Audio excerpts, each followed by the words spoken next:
लोग पढ़ने वाले हैं हिस्ट्री क्लास 7 का चैप्टर 3 दिल्ली 12वीं से 15वीं शताब्दी तक। तो चलिए शुरू करते हैं। हमने अध्याय 2 में देखा था कि कावेरी डेल्टा जैसे क्षेत्र बड़े राज्यों के केंद्र बन गए थे। क्या आपने गौर किया था कि अध्याय 2 में ऐसी किसी राज्य का जिक्र नहीं है जिसकी राजधानी दिल्ली रही हो? हाँ, कोई ऐसा नहीं था। इसकी वजह यह है कि दिल्ली महत्वपूर्ण शहर 12वीं शताब्दी में ही बना। ठीक है, तालिका 1 पर नजर डालिए। यहाँ पे आप तालिका 1 देखिए, यहाँ पर सब कुछ मेंशन किया हुआ है कि कब से कौन था। यहाँ पे फिरोज खान जैसे एक मेंशन किया हुआ है सब लोगों का कि कौन कब कब था। यहाँ पे देखिए, अंगनपाल चौहान, पृथ्वीराज चौहान। चलिए, तो ये तालिका 2 आप देख लीजिए और क्या बोल रहा है पढ़ते हैं। चलिए शुरू करते हैं। तो तालिका 1 पर नजर डालिए। पहले तोमर राजपूत के काल में दिल्ली किस साम्राज्य की राजधानी बनी? ठीक है, तोमर के काल में यहाँ पे राजधानी बनी थी। यहाँ पे आप देख पा रहे होंगे, तोमर के काल में यहाँ पे 12वीं आरंभिक शताब्दी 1600 उसमें बनी थी। ठीक है, तोमर के काल में बनी। और चौहानों ने राज्य काल में ही दिल्ली वाणिज्य का एक महत्वपूर्ण केंद्र बना। पृथ्वीराज चौहान के जन्म चौहान के काल में एक केंद्र बना था।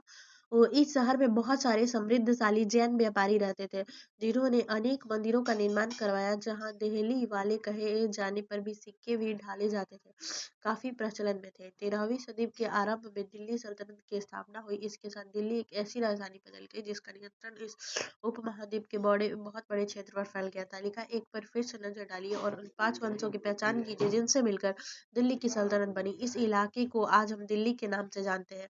वहां इन सुल्तानों ने अनेक नगर बसाए। मानचित्र 1 को देखकर दिल्ली एक कहना सीरी के जहां जहांपनाह को पहचानिए। यहाँ पे देखिए, इस चित्र को देखकर बोल रहे हैं यहाँ पे फिरोजाबाद, फिरोज शाह कोटला, दिल्ली ये कहना, कुतुब मीनार, हौजे सुल्तानी। दिल्ली ये कहना के अनेक नगर बसाए, दिल्ली के नाम से जानते हैं। दिल्ली ये कहना, यहाँ पे आपको दिख पा रहा होगा, दिल्ली ये कहना इनके कौन है?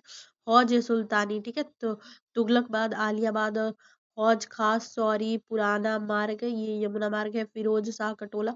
इस बुक में जो बोला है उनको हम लोग पता करना है। तो दिल्ली ये कहना, यही है ना, दिल्ली ये कहना। इसके शासक है हौज ए सुल्तानी। ठीक है, हौज ए सुल्तानी। यहाँ पे पूरा डिटेल में दिया हुआ है, इसको आप लोग अंडरलाइन कर लीजिए और अच्छे से रिमेम्बर कर लीजिएगा कि दिल्ली में कौन कौन से किस काल और वंशज में था। ठीक है, इसको अच्छे से अंडरलाइन करके और नोट कर लेना चाहिए। ठीक है, ताकि याद रहे। पहले एक बार समझ लेते हैं। तोमर वंश, ठीक है, आरंभिक 12वीं शताब्दी से 1165, फिर अग्रपाल थे 1130 से 1145, फिर चौहान जो है 1165 से 1192, और पृथ्वीराज चौहान 1175 से 1192। ठीक है, प्रारंभिक तुर्की शासक तो 1206 से 1290, फिर कुतुबुद्दीन ऐबक 1206 से 1210, शमसुद्दीन इलामुशी 1210 से 1236, रजिया 1236 से 1240, गयासुद्दीन बलबन 1266 से 1287, खलजी वंश 1290 से 1320, अलाउद्दीन खलजी 1290 से 1296, जलालुद्दीन खलजी 1290 से 1296, अलाउद्दीन खिलजी 1296 से 1316, तुगलक वंश गयासुद्दीन तुगलक, यहाँ पे तुगलक वंश 1320 से 1440, तो 1320 से 1314 मोहम्मदीन तुगलक, 1324 से 1351, फिर फिरोज शाह तुगलक 1351 से 1388, सैयद वंश 1414 ईस्वी से 51 तक, फिर खिजवन 1414 से 81, फिर लोधी वंश 1451 से 1526, और फिर बहलोल लोधी 1451 से 1479 तक। तो सुल्तानों के अधीन दिल्ली जो है उसको हम लोग पढ़ने की शुरुआत कर लेते हैं। इतिहास तारीख एक वचन तब तारीख बहुवचन है जो सुल्तानों के शासन काल में प्रशासन की भाषा फारसी में लिखे गए थे। तब तारीख के लेखक सचिव, प्रकाशक, कवि और दरबारियों जैसे सुशिक्षित व्यक्ति होते थे जो घटनाओं का वर्णन भी करते थे और शासकों को प्रशासन संबंधी सलाह भी देते थे। वे न्याय संगत शासन के महत्व पर बल देते थे। ठीक है, देखिए, क्या आपको लगता है कि न्याय चक्र राजा और प्रजा के बीच संबंध को समझने के लिए बेहतर शब्द है? अब है जन्म सिद्ध अधिकार। जन्म के आधार पर विशेष अधिकार का दावा। उदाहरण के लिए लोग मानते हैं कि कुलीन व्यक्तियों को कुछ खास परिवार में जन्म लेने के कारण शासन करने का अधिकार विरासत में मिलता है। लिंग भेद, स्त्रियों तथा पुरुषों के बीच सामाजिक तथा शरीर रचना संबंधी अंतर। आमतौर पर यह तर्क दिया जाता है कि ऐसे अंतर के कारण पुरुष स्त्रियों की तुलना में श्रेष्ठ होते हैं। ठीक है, ऐसा तर्क दिया जाता है, बट ऐसा अब रियलिटी में नहीं है। उस टाइम पे होता था, बट अब तो चीजें काफी बदल गई हैं, ठीक है ना। 13वीं सदी के इतिहासकार फक्र ए मुदव्विर ने लिखा था कि राजा का काम सैनिकों के बिना नहीं चल सकता। सैनिक वेतन के बिना नहीं जी सकते, और वेतन आता है किसानों से एकत्रित किए गए राजस्व से। मगर किसान भी राजस्व तभी चुका सकेंगे जब वे खुशहाल और प्रसन्न होंगे, ठीक है। वे कब चुका सकेंगे? जब खुशहाल और प्रसन्न होंगे। ऐसा तभी हो सकता है जब राजा न्याय और ईमानदार प्रशासन को बढ़ावा दे, तो ठीक है। ये कुछ और बातें ध्यान में रखें। तब तारीख को के लेखक नगरों में, विशेषकर दिल्ली में रहते थे। गांव में शायद ही कभी रहते हो, ठीक है। वे अक्सर अपने इतिहास सुल्तानों के लिए उनसे ढेर सारा इनाम इकराम पाने की आशा में लिखा करते थे। ये लेखक अक्सर शासकों को जन्म सिद्ध अधिकार और लिंग भेद पर आधारित आदर्श समाज व्यवस्था बनाए रखने की सलाह देते थे। उनके विचारों से सारे लोग सहमत नहीं होते थे। सन 1236 में, इसको आप लोग अंडरलाइन कर लीजिएगा तो बेटर रहेगा। सन सन 1236, ठीक है। सन 1236 में सुल्तान इल्तुतमिश की बेटी रजिया सिंहासन पर बैठी। इल्तुतमिश की बेटी रजिया सिंहासन पर बैठी। उस युग के इतिहासकार मिनाज ठीक है, मिनाज ए सिराज ने स्वीकार किया कि वह अपने सभी भाइयों से अधिक योग्य और सक्षम थी, लेकिन फिर भी वह एक रानी को शासक के रूप में मान्यता नहीं दे पा रहा था। दरबारी जन भी उसके स्वतंत्र रूप से शासन करने की कोशिशों से प्रसन्न नहीं थे। सन 1240 में उसे सिंहासन से हटा दिया गया, ठीक है। उसे 4 ही साल वो सिंहासन कर पाई, ज्यादा तो नहीं कर पाई, क्योंकि वो लड़की थी, वो अपने भाइयों से ज्यादा सक्षम थी, फिर भी उसको हटा दिया गया, क्योंकि as a basis of girls, ठीक है, वो 4 ही साल कर पाई थी। यहाँ पे आप देख पा रहे होंगे, यहाँ पे रजिया सुल्तान का शासक आप देख पा रहे हैं। कहाँ गया रजिया? 1236 से 1240। रजिया के विषय में मिन्हाज के विचारक अन्य महत्वपूर्ण भारतीय शासिकाओं ने क्या किया? शासिकाओं, ठीक है। मिन्हाज सिराज का सोचना था कि ईश्वर ने जो आदर्श समाज बनाई है उसके अनुसार स्त्रियों को पुरुष के अधीन होना चाहिए, और रानी का शासन इस व्यवस्था के विरुद्ध जाता था। इसलिए वह पूछता है कि खुदा की रचना के खाते में उसका ब्यौरा चूंकि मर्दों की सूची में नहीं आता, इसलिए इतनी शानदार खूबियों से भी उसे आखिर हासिल क्या हुआ? रजिया ने अपने अभिलेखों और सिक्कों पर अंकित करवाया कि वह सुल्तान इल्तुतमिश की बेटी थी। आधुनिक आंध्र प्रदेश के बारगवाल क्षेत्र में किसी समय काकतीय वंश का राजा था। उस वंश की रानी रुद्रमा देवी 1262 से लेकर के 1279, इसको भी आप अंडरलाइन कर लीजिए, बेटर रहेगा आपके लिए। व्यवहार से रजिया व्यवहार बिल्कुल विपरीत था। रुद्रमा देवी ने अपने लेखों में अपना नाम पुरुषों जैसा लिखवाकर अपने पुरुष होने पर भ्रम पैदा किया, और महिला शासक थी। कश्मीर की रानी दिद्दा 1980 से 1003, उनका नाम दीदी बड़ी बहन से निकला है। जाहिर है प्रजा अपने प्रिय रानी को यह स्नेह भरा संबोधन दिया होगा, ठीक है ना। तो इस तरीके से ये सारी चीजें हुई। मिन्हाज के विचार अपने शब्दों में व्यक्त कीजिए। आपको क्या लगता है कि रजिया के विचार भी यही थे आपके अनुसार? अब हम लोग पढ़ेंगे खलजी और तुगलक वंश के अंतर्गत प्रशासन जो था उसके बारे में, नजदीकी से एक नजर, ठीक है। दिल्ली सल्तनत जैसे विशाल साम्राज्य के समेकन के लिए विश्वसनीय सूबेदार तथा प्रशासकों की जरूरत थी। दिल्ली के आरंभिक सुल्तान सुल्तान विशेषकर इल्तुतमिश सामंतों और जमींदारों के स्थान पर अपने विशेष गुलामों को सूबेदार नियुक्त करना अधिक पसंद करते थे। इन गुलामों को फारसी में बंदगा कहा जाता है, तथा इन्हें सैनिक सेवा के लिए खरीदा जाता था। उन्हें राज्य के कुछ बहुत ही महत्वपूर्ण राजनीतिक पदों पर काम करने के लिए बड़ी सावधानी से प्रशिक्षित किया जाता था। चूंकि पूरी तरह अपने मालिकों पर निर्भर होते थे, इसलिए सुल्तान भी विश्वास करके उन पर निर्भर हो सकते थे, ठीक है ना। हम्म, ये खत्म हो गया। अब देखिए, बेटों से बढ़कर गुलाम सुल्तानों को सलाह दी जाती थी कि जिस गुलाम को हमने पाला पोसा है और आगे बढ़ाया है उसकी हमें देखभाल करनी चाहिए, क्योंकि तकदीर अच्छी हो तभी पूरी जिंदगी में कभी कभी ही योग्य और अनुभवी गुलाम मिलता है। बुद्धिमानों का कहना था कि योग्य और अनुभवी गुलाम बेटे से भी बढ़कर होता है। क्या आपको गुलाम को बेटे से बढ़कर मानने का कोई कारण समझ में आता है? नहीं, बेटा है जो वो राजा बनेगा, बट जो गुलाम है वो बिल्कुल कंट्रोल में रहेगा आपका, अगर उसके साथ अच्छा ट्रीट करते हैं तो वही वही चीज़ें सारी, आपके सारे कामों को करेगा, वही सब करेगा, ठीक है ना? आश्रित जो किसी अन्य व्यक्ति के संरक्षण में रहता है, उस पर निर्भर होता है आश्रित, ठीक है ना?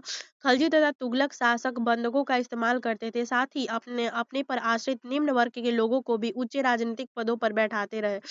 ऐसे लोगों को सेनापति और सूबेदार पद के लिए पद दिए जाते थे, लेकिन इससे राजनीतिक अस्थिरता भी पैदा होने लगी। गुलाम और आश्रित अपने मालिकों और संरक्षकों के प्रति जो वफादार रहते थे, मगर उनके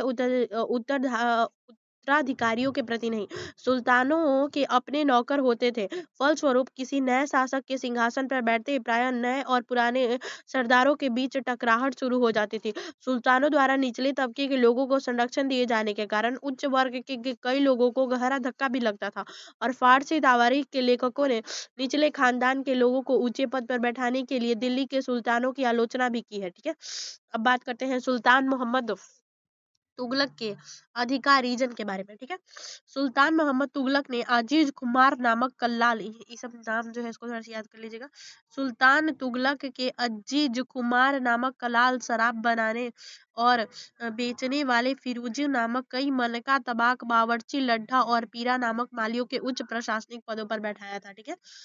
उच्च प्रशासनिक 14वीं शताब्दी के मध्य के इतिहासकार जिवाजुद्दीन बेरी ने नियुक्तियों का उल्लेख सुल्तान के राजनीतिक विवेक के नाश और शासन करने की आकांक्षा के रूप में किया है, ठीक है? आपके ख्याल से बर्नी ने सुल्तान की आलोचना क्यों की थी? क्योंकि वो उनको लगता था कि अगर छोटे कास्ट के लोग ऊपर आ जाएँगे तो फिर हम लोग को कोई अधिकार नहीं बचेगा। लेकिन है कि हाँ, इक्वालिटी होना चाहिए सभी लोगों में, तो इसलिए। लेकिन उसको लग रहा था कि अगर ये लोग करेंगे तो फिर हम लोग क्या करेंगे? जो अदर काम करने वाले हैं वो लोग आ जाएँगे तो फिर दिक्कत हो जाएगा। वो कास्ट डिस्क्रिमिनेशन को लोग मानते होंगे थे इस टाइम में, इसलिए वैसा था। ठीक है? पहले वाले सुल्तानों की तरह खिलजी और तुगलक शासकों ने भी सेना नायक को भिन्न-भिन्न आकारों के इलाकों के सूबेदार के रूप में नियुक्त किया। ये इलाके क्या कहलाते थे? तो इक्का कहलाते थे, और इन्हें संभालने वाले अधिकारी इक्तादार या मुक्ति कहे जाते थे। मुक्ति का फर्ज था सैनिक अभियानों का नेतृत्व करना और अपने इक्तों में कानून और व्यवस्था बनाए रखना। अपनी सैनिक सेवाओं के बदले वेतन के रूप में मुक्ति अपने इलाके से राजस्व की वसूली किया करते थे। राजस्व के रूप में मिली रकम से ही वे अपने सैनिकों को भी तनख्वाह देते थे। मुक्ति लोगों पर काबू रखने का सबसे प्रभावी तरीका यह था कि उनका पद वंश परंपरा से न चले, उन्हें कोई भी इक्ता थोड़े-थोड़े समय के लिए ही मिले, जिसके बाद उनका स्थानांतरण कर दिया जाए। सुल्तान अलाउद्दीन खिलजी और मोहम्मद तुगलक के शासन काल में नौकरी के इन कठोर नियमों का बड़ी सख्ती से पालन होता था। मुक्ति लोगों द्वारा एकत्रित किए गए राजस्व की रकम का हिसाब लेने के लिए राज्य द्वारा लेखा अधिकारी नियुक्त किए जाते थे।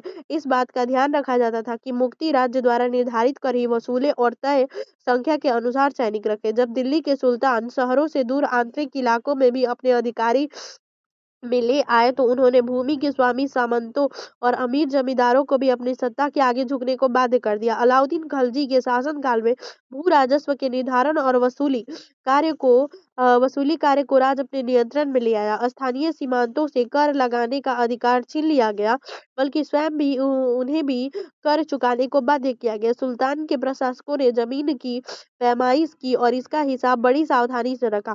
कुछ पुराने सामंत और जमींदार राजस्व के निर्धारण और वसूली अधिकार के रूप में सल्तनत की नौकरी करने लगे। उस समय 3 तरह के कर थे। कृषि पर जिसे खराज कहा जाता था, ठीक है? कहा जाता था, और 2 किसानों की उपज की लगभग 50% होता था मवेशियों पर तथा घरों पर। याद रखना जरूरी है कि इस महाद्वीप का काफी बड़ा हिस्सा दिल्ली के सुल्तानों के अधिकार से बाहर था। दिल्ली से बंगाल जैसे सुदूर प्रांतों का नियंत्रण कठिन था, और दक्षिण भारत की विजय के तुरंत बाद ही वह पूरा क्षेत्र फिर से स्वतंत्र हो गया।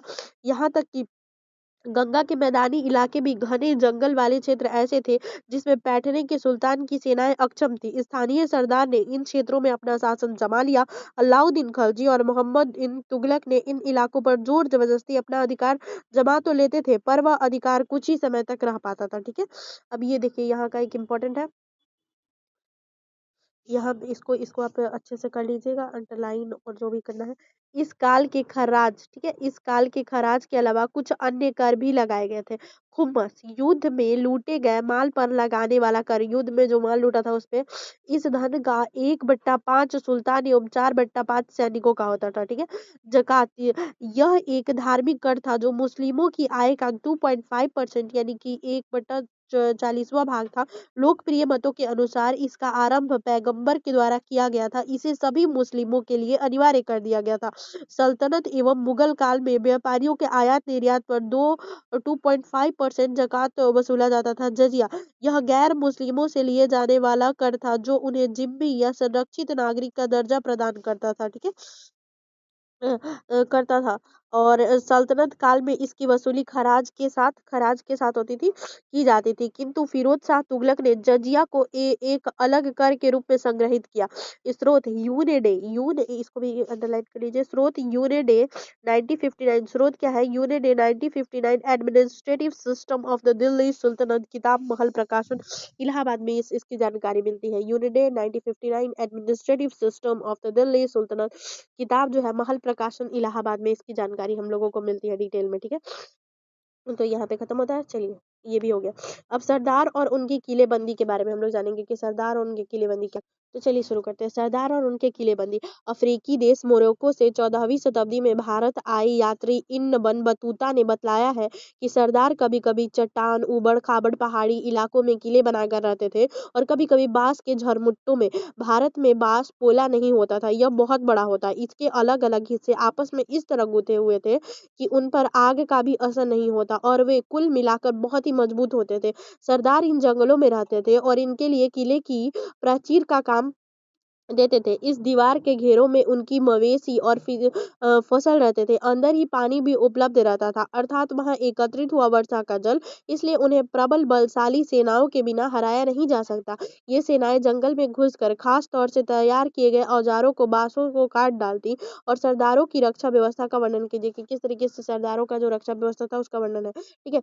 अब हम लोग बात करेंगे चंगेज खान। चंगेज खान के नेतृत्व में मोंगोबालों ने 1219 में उत्तर पूर्वी ईरान के ट्रांसऑक्शिना, आधुनिक उज्बेकिस्तान पर हमला किया और इसके शीघ्र बाद ही दिल्ली सल्तनत को उनका घाव झेलना पड़ा। अलाउद्दीन खिलजी और मोहम्मद तुगलकिन, ठीक है, तुगलक के शासनकाल के आरंभ में दिल्ली पर मंगोलों के धावे बढ़ गए। इससे मजबूर होकर दोनों ही सुल्तानों को एक विशाल स्थानीय सेना खड़ी करनी पड़ी और इतनी विशाल सेना को संभालना प्रशासन के लिए भारी चुनौती था। ठीक है। अब 15वीं तथा 16वीं शताब्दी में सल्तनत। तालिका एक को हम लोग फिर से देखेंगे और पाएंगे कि यहाँ पे जो तालिका हमने आपको स्टार्टिंग में दिखाया था ना, यहाँ पे जो पूरा डिटेल दिया हुआ है कि कौन कौन से राजा जो थे किस तरीके से आए थे, यहाँ पे आप देखेंगे तो यहाँ पे तुगलक वंश यहाँ पे दिख रहा होगा आपको, तो उसी की बात की गई है। तो चलिए आगे बढ़ते हैं।